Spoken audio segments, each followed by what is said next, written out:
Cody washes up the stables when Felicia stops by. She knows she's probably the last person he wants to see today. He tells her to let him have it, and he has what's coming to him.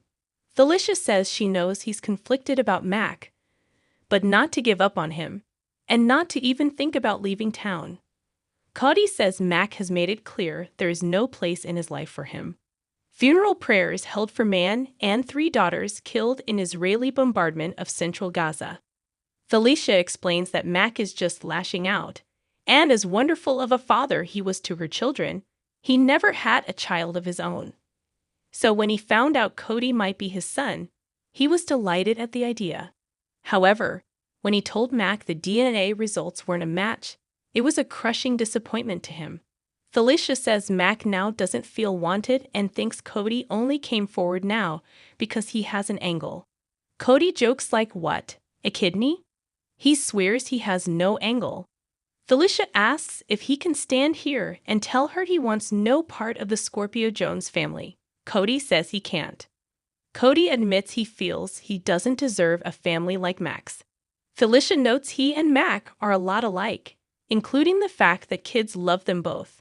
Cody notes most of his life he was just out to make a buck. Felicia admits when Mac was younger, he was a lot like him and got into a lot of trouble. Cody says he's been alone so long, so he doesn't know what it would feel like to become a part of a family, especially one he knows. However, he wants to give it a try. Felicia knows he's always there to help Maxie out, and James loves him. Plus, James told her about becoming Spit and Shake on It brothers. Cody says he couldn't believe James asked him to be his brother. However, that was before he told Mac the truth. Mac told him to stay away from James, and he knows Mac won't trust him again. Felicia says to give Mac time. Felicia notes Mac always forgives those he loves. Cody says Mac doesn't love him. Felicia points out that Mac doesn't know him, but they'll both get what they want if he gives him time. Mac stops by Maxie's and notes it's very quiet. Maxie says Spinelli took the kids to the pool so they could talk about Cody.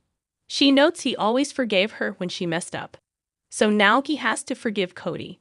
Max says this isn't the same thing and Cody lied to him. Maxie still says he always forgave her. So why is he taking a hard line with Cody? She asks what is stopping him from reaching out to him. Mac explains that he wanted to be Cody's father, but Cody didn't want to be his son. Maxie says he made mistakes, and Cody has changed and wants to be his son.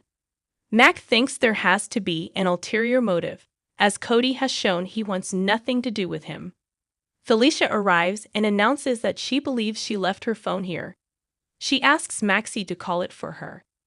Her phone is back in the stables, and Cody answers, but Maxie says nothing to him. Felicia and Mac continue to search but hear no phone ringing. Mac decides to look in the kids' room. Felicia and Maxie smile at one another. They quickly compare notes when there is a knock at the door. Mac returns as Maxie answers the door. It's Cody with Felicia's phone, and he and Mac spot one another. Portia arrives to see Jordan in her office. She wants to see about putting a measure on the fall ballot to recall Laura and name Jordan as the new mayor. Jordan knows what this is about. Portia asks if Jordan has logged onto the community message boards because there are tons of people outraged at the idea of a murderer being set free. Jordan notes Laura is only asking questions, and they also know she's the beacon of fairness. Jordan also notes they know Heather's judgment was impaired, so she may not be responsible for her actions. Portia says she sounds like a politician, not the ex-police chief. Portia asks if Jordan is okay with Laura working to undo her hard work in putting Heather away. Jordan says as a cop, so she also has to acknowledge new evidence when it emerges. Jordan says she warned Laura not to pursue this as Heather is a lightning bolt of a topic, but Laura is and always has been about fairness. Portia rants about how it wasn't fair that Heather went after Trina, Spencer, and all those others. Jordan argues that Heather had a condition, and the law applies to all, whether they like them or not, just like with medicine. She reminds Portia that she was the one who discovered the poisoned hip. Portia believes everyone deserves medical care, but not absolution. Portia will not sit around to wait for Heather to be released. She wonders how Jordan would feel if Heather targeted and murdered her son. She then storms out.